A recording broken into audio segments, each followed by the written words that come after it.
భారము మోయలేకపోతున్నావా? ఎడారిలో ప్రయాణం చేసే వర్తకులు వారు కలిగి ఉన్న సామాగ్రిని మోయడానికి ఒంటెలను తీసుకువెళతారు.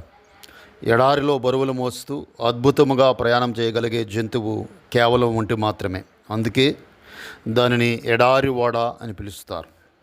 ఎడారి ఓడగా పిలువబడుతున్న ఈ ఒంటె ప్రయాణం చేస్తూ అలసిపోయినప్పుడు, భారం కలిగి మోయశక్యము కానప్పుడు, ముందుకు ఇంకొక అడుగు కూడా వేయలేనప్పుడు తన ముందటి 2 కాళ్ళు వంచి మోకాళ్ళ మీద పడుతుందంట.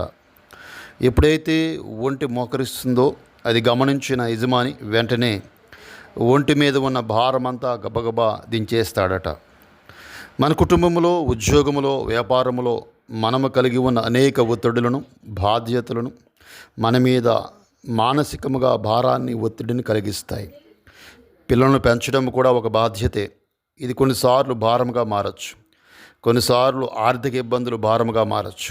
బాధ్యత కలిగి ఇంటిని, పిల్లలను పట్టించుకోవలసిన భర్త నిర్లక్ష్యంగా ఉన్నప్పుడు ఆ ఇంటి బాధ్యత భార్యకు భారముగా మారచ్చు.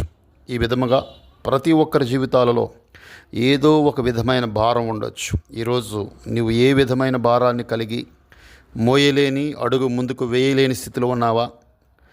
ఆ భారం నుంచి విడుదల కావాలని ఆశిస్తున్నావా? ఇదిగో మన ప్రభువైన యేసు సెలవిస్తున్నాడు. మత్తయి సువార్త 11వ అధ్యాయం 28వ వచనం.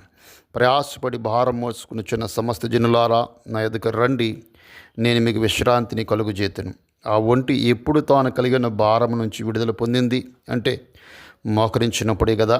కావున నీవు ఈరోజు కలిగి ఉన్న భారాన్ని మరి బట్టి చింతించక దేవుని సన్నిధిలో మోకరించి ప్రార్థించినట్లయితే ఆయన నీవు కలిగిన ప్రతి భారాన్ని తీసివేసి నీకు విశ్రాంతిని అనుగ్రహిస్తాడు. కనుక ఈ సమయంలో చేయవలసింది ఒకటే, ప్రార్థన ద్వారా దేవుడు నీ భారములను తొలగించి విశ్రాంతినిచ్చి ఆశీర్వాదము దయచేస్తాడు. దేవునికి స్తోత్రం.